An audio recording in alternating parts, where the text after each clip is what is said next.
আমাকে বলে আমি নাকি বিএনপির সাথে সম্পৃক্ত আছি এবং বিএনপির জামাই, এই কথা বলে এই হাবিব সাহেব আমাকে আউট করে। প্রেক্ষিতে আমরা যখন এই ইয়াতে আসি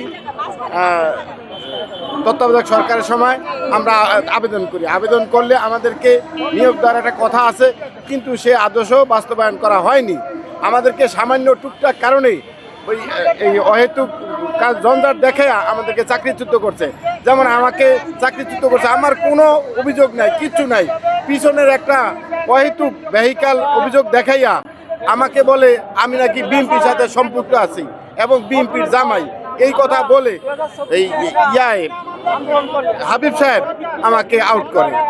এই অহেতুক আমাদের সকলকেই সামান্য কিছু অহেতুক কারণ দেখাইয়া, ড্রপ টেস্ট দেখাইয়া, বিভিন্ন ছোটোখাটো কারণ দেয়, যেগুলা সতর্ক করলেই যথেষ্ট ছিল, কিন্তু না, আমাদেরকে সতর্ক না করে আমাদেরকে আসলে তাদের এই বলি পাঠা করে আমাদেরকে অহেতুক কারণে চাকরিচ্যুত করেছে। তাই আমাদের আজকে দাবি, আমাদের প্রাইম মিনিস্টারের কাছে আমাদের আবেদন, আমাদের স্বরাষ্ট্র মন্ত্রণালয়ের যে আদেশ বাস্তবায়ন করুক।